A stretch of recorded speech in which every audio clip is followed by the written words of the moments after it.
Thank you for joining us today. As you know, today was my first day as a superintendent of this wonderful school district. However, it's Valentine's Day, a wonderful day to start in a new position, guiding and leading a school district. But there also is a day that we have to honor what occurred in our neighboring district, Marjorie Stoneman Douglas. So it is important to mention that along with our neighbors in Broward County Public Schools, we have been promoting love and kindness throughout the day. And many of our schools, as early as 10:17 in the morning, were able to do activities in honoring and remembering the 17 victims in that wonderful high school. So I started today, my day, with trying to make sure that I thanked the teachers, the custodians, the food service workers, the clerical staff, the school leaders that are basically the frontline workers for our school district. So what I decided to do is I went back and I visited two schools in particular that I believe contributed to who I am today. I went to the school that I was a principal at Hialeah Gardens Elementary, and I had the opportunity to reconnect with many of the teachers and many of the wonderful employees that have allowed me to become the leader that I am today. At the end of the day, you don't become a leader, or you don't understand the reality of what teaching and learning is about without having to learn from their own experiences. So although I am not able to thank all of the teachers and all of our employees and school staff personally, I felt that selecting the two schools that I had the most interaction with in terms of teachers and support staff, that I was able to thank them. I also visited Milam K-8 Center. I was an assistant principal there and was thrilled to see the incredible work that, again, teachers are doing, the custodians, how they're sanitizing the schools, the food service workers. So it was an opportunity to just be grateful and thank so many that are really making the best opportunities occur for our students at the school sites. Remarkable to see the amount of smiles, the encouragement that teachers are projecting on their students. And I can tell you that I saw time and time again the greatest amount of engagement from boys and girls in the kindergarten, from all the way kindergarten to 8th grade. A lot of things happening. A lot of teachers covering and making things happen. So it was also a day where I had to make sure that I had an opportunity to meet the counselors at the schools. We know that some students are experiencing some mental health issues, some social emotional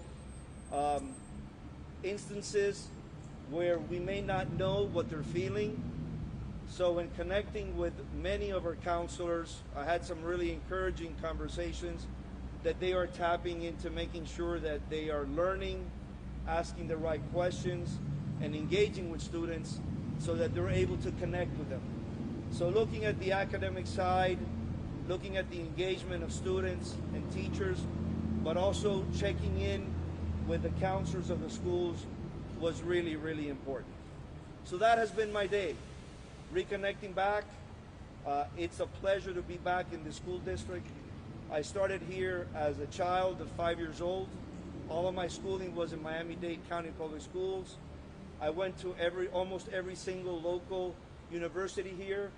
So it has been a really terrific day. I'm glad I started my first day back and my first day as a superintendent in schools rather than coming in to the office. I did that now towards the end of the afternoon. So it's been a terrific day, and I cannot tell you how happy I am to be back in the school district My cabinet is with me here this afternoon. We've had very little time to speak to them. We're having a meeting at 3:30 later, but again, an incredible group of people that do incredible work. And I also want to thank the school board for selecting me and having me lead this incredible work and this incredible team of folks that will for sure help us move forward even as we face so many, many challenges. Can I ask you a question? As we move ahead before you respond, what do you see as the challenges, priorities, and problems? So it's interesting that the priorities of the challenges and the problems are all the same, right? And the greatest challenge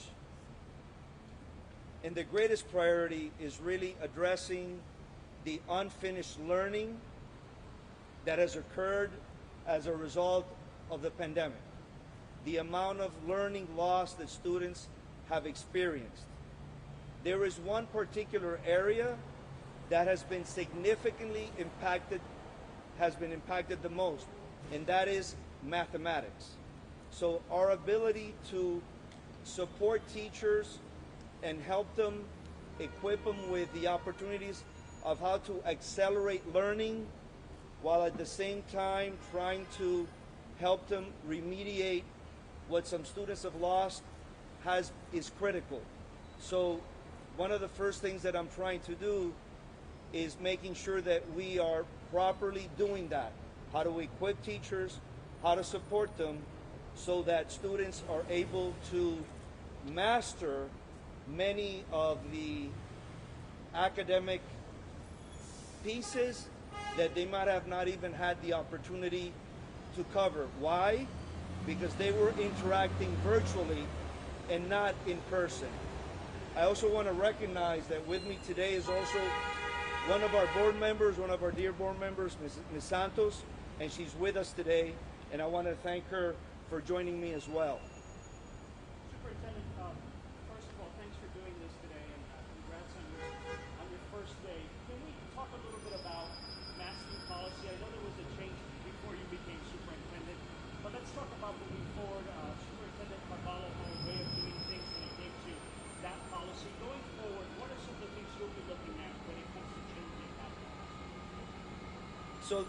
So the interesting thing is, I come from Collier County, and in Collier County we had to look at the rate of what was occurring in the community, right? So it's always following science, making sure that we connect with the local Department of Health, making sure we look at the statistics.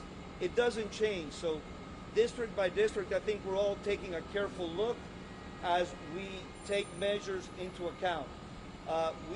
The policy changed, the protocols changed. Now it is mask optional. However, we are encouraging the use of masks, particularly indoors. And of course, parents have to make the right decisions on behalf of their own students. So as we move forward, we will be looking at protocols. You know, it's not only about masks, but it's also the rate of how do we sanitize, the type of reminders that we're providing for our students, and what we're encouraging teachers to do. We look at this every day. Today, in fact, when I was writing out to the schools, my chief of staff, Mr. Bueno, the first thing he does is he gives me the accounts of, you know, where are we with COVID. So we're constantly looking at this. I was part of the team prior to departing the school district. We were right in the middle of the pandemic, and we were looking at infections and the impact of COVID.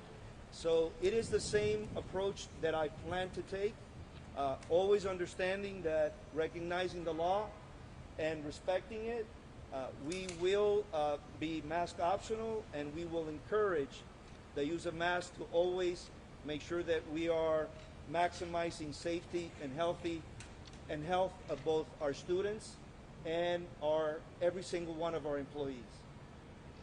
Superintendent, you talked about student learning loss. You mentioned math being one of the topics. I'm curious what your measurement is for either improving that or succeeding on it. Is there a benchmark we're looking at? When you look at that on paper, what are you looking at specifically? So it's interesting that one of the measures one of the progress monitoring pieces that our school district has in place is, in many cases, iReady data, which measures the progress of students in reading and mathematics. And I just read an article just recently that the data that's coming out of that is very reliable in terms of showing the loss or the gains that students are making. So again, we're focusing on reading, and we're focusing on mathematics, and we're also doing benchmark assessments or individual monitoring pieces that are being looked at the secondary level. We cannot take our eye away from the academic progress of students now, because if we do, we will not be able to capture or recoup some of the losses that have occurred, and then what will happen is students will fall further behind. But let's keep something in mind, right? Making sure that our students are in school is critically important. So we're looking at attendance very carefully. Again, this issue of mental health, right? The social emotional piece of students is becoming critically important. One cannot play without the other. And so sometimes the over-involvement with media and with these virtual tools have disconnected students. So we want to make sure that they're reconnected, that they're engaged, and sometimes it's almost like learning a new behavior again. And so that's what we're trying to work with. However, I must tell you, today I visited music classrooms, art classrooms, physical education classrooms, all across the board. We also went to several classrooms with students that have particular disabilities. And the amount of engagement, the amount of interactions, the activities that I saw were truly, truly very, very encouraging. When I asked teachers, how are your students doing? They're coming along.